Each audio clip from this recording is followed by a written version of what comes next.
So here's the thing, these auto manufacturers, they actually want these workers to strike. And Shawn Fain, the UAW, they are just playing into their hands. Okay, so these UAW strikes, they are actually going to cause so much job loss. And I'm not talking in just the auto industry, and no one is talking about this, and we need to talk about it. But before we get into that, if you haven't already, please subscribe to this channel and hit the like button. It really, really helps me out. So strikes in the auto industry are actually not that uncommon. But this time is much, much different than previous times, and it's making a lot of headlines because of these differences. So the first major thing that makes this one unique is typically when the UAW will actually go on strike, they will not target all three of the big three manufacturers, Ford, GM, Stellantis. What they'll do is they'll actually target one of the automakers with threats to go after the other ones. Usually the negotiation happens because of the strikes that are going on at that singular OEM. But no, not this time. They want a much, much bigger package. And to do that, they know that they have to make these OEMs hurt. And to do that, they have to go after all three of them. So another reason why these strikes are different this time is because we're actually coming off of a time where these OEMs have made record profits. So the UAW and Shawn Fain are able to actually look at this and say, hey, you can afford to pay us so much more money. The reason being is because you just made so much money. You've made so much money that you've increased the CEO's pay by this much money. So you know what? We deserve our piece of the pie. You need to be paying us too. But you know what? The OEMs, they did. They just came off of record profits. But they're going into some big time headwinds. The OEMs see it, they know it, and they know that they can't pay what the UAW is asking for. So now because of this, the biggest reason why these strikes are so unique this time is because the OEMs, the manufacturers, Ford, GM, Stellantis, they want the workers to strike. So now why on earth would these manufacturers want to stop production?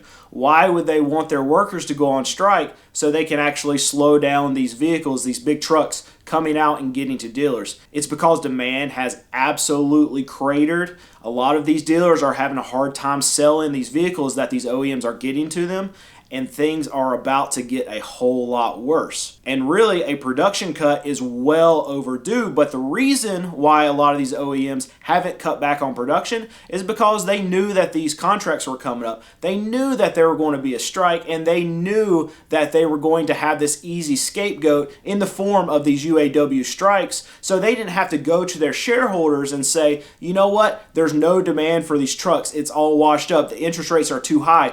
These trucks are too expensive.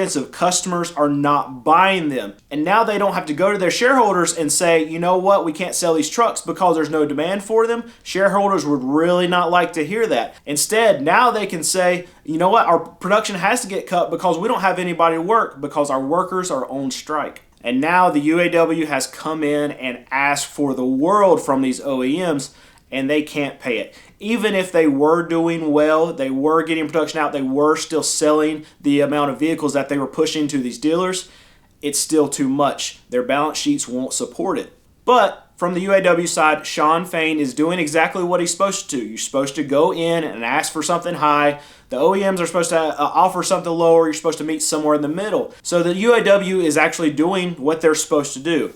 The problem is they're playing right into the hands of these OEMs. And because the UAW has this new president, which is Shawn Fain, he is supposed to come in, make a name for himself, hold his ground, and that's exactly what he's doing. The problem is actually helping out on the OEM side because they want to extend these strikes as much as they can. Because what do we know? We know that the OEMs, their days of inventory at these dealerships are going up and up and up and up. We know that interest rates aren't getting lower anytime soon. We know that demand for these vehicles is not going up anytime soon. We also know that these OEMs, they want to keep their margins up. They want to keep their prices up. They have stated this in recent quarters. So to do this, they have to limit their supply. And the easiest way for them to limit supply without throwing up red flags to their shareholders are the strikes.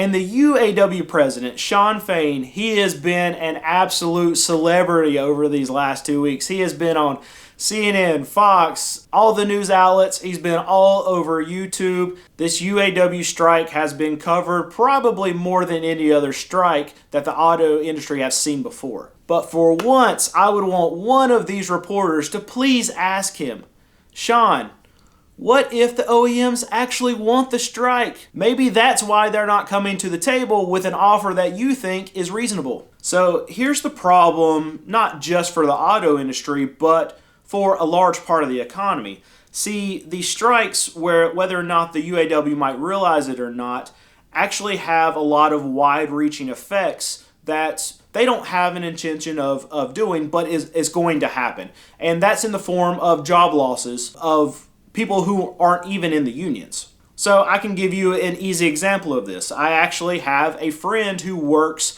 in the parts department of a GM dealership.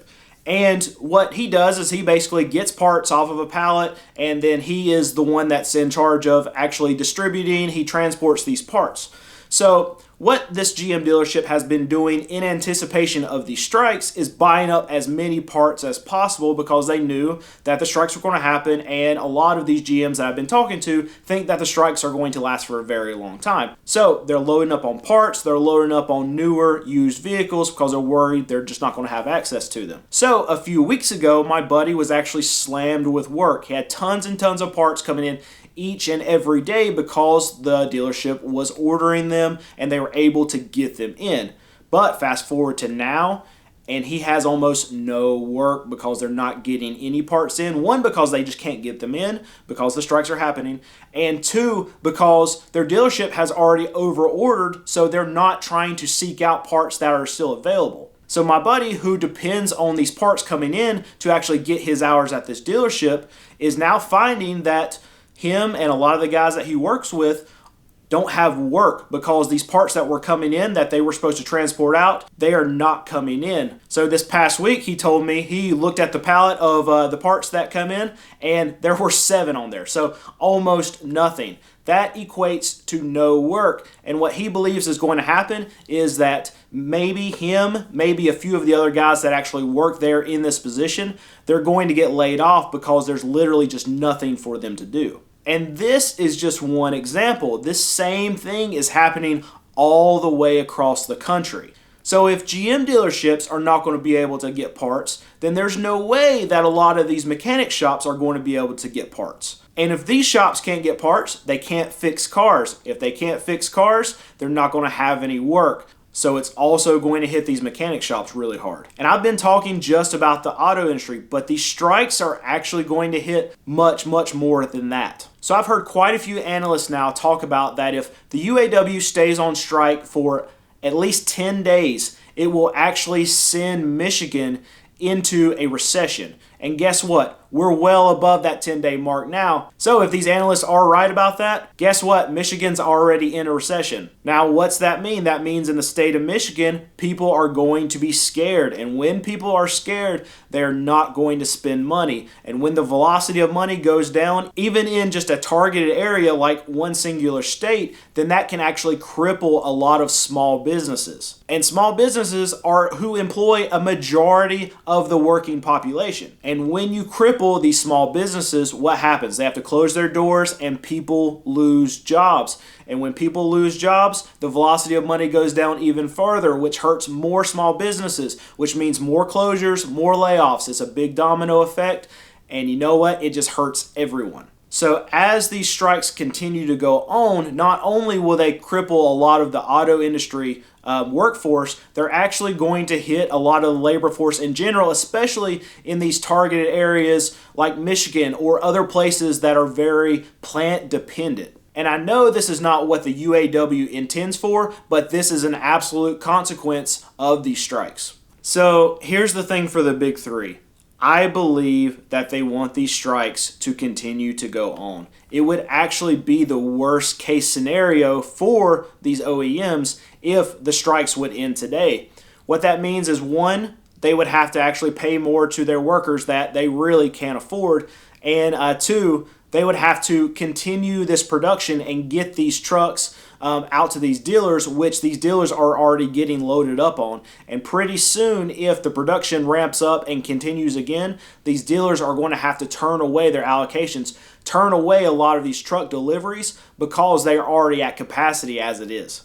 So all that saying is, if these strikes, if they come to a negotiation very soon, then they're going to have to cut production anyway. And I believe that will cause an immediate correction in the market, especially on the new side, because these dealers will not be scared of not getting inventory anymore. What they would be scared of at this point is having too much inventory and not being able to sell it. So that's why I believe these OEMs, they want to let these strikes continue. It helps them actually negotiate. They can have the UAW come down a lot on their offer, and then maybe they can come up a little bit and meet more and toward the middle. But right now, both sides are actually seem like they're closed off to moving in any capacity. And since you have this stalemate and you're seeing it all in the media that Ford's coming out and saying that the UAW doesn't want to budge. The UAW is saying that GM's just throwing them joke of offers, whatever. It looks like both sides are just immovable right now.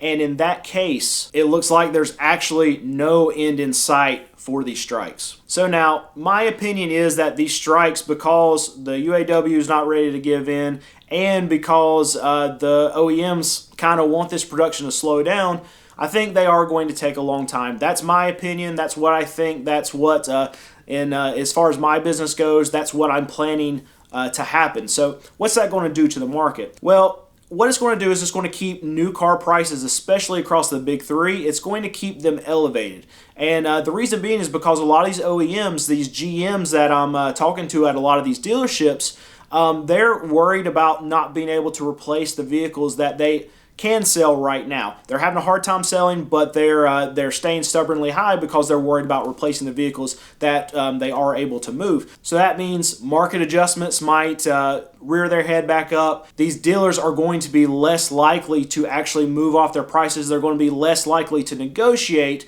because they're just in fear of not having inventory. And if these strikes continue for a long time, parts will be a problem. If you need to fix your car, and you need one of these parts from these big three, and the influx of that particular part has stopped, it's going to be almost impossible. And if you do find the part, it's going to be very, very, very expensive. And these strikes, they're just a big X factor in the car market right now because we have no clue how long they're going to last. So what I will say about the car market right now is what I would have anticipated with talking to these GMs that I've talked to, with them loading up on the newer used inventory, is I would have anticipated that because of this fear and other GMs across the nation doing this, that we would have seen a big spike in the wholesale data, a big spike at the prices at the auctions.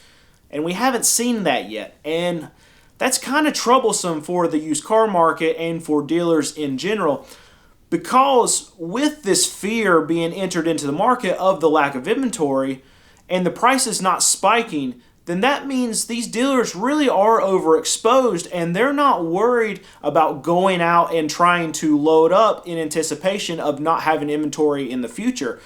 And it might be that they're at a point where they can't, whether it be that they're just tapped out on the amount of money that they can spend, the available credit they can spend, or maybe even lot constraints. I know I've been to a lot of Ford dealerships, a lot of Stellantis dealerships, and they have no space. There's almost no room to walk. They have tons and tons and tons of trucks just sitting everywhere. So this is worrisome because it seems like they should be rushing in to buy vehicles right now, and we're just not seeing that in the data. So I've tried my best really through the course of this channel to not really talk about anything political. It's not what I want my channel to be about.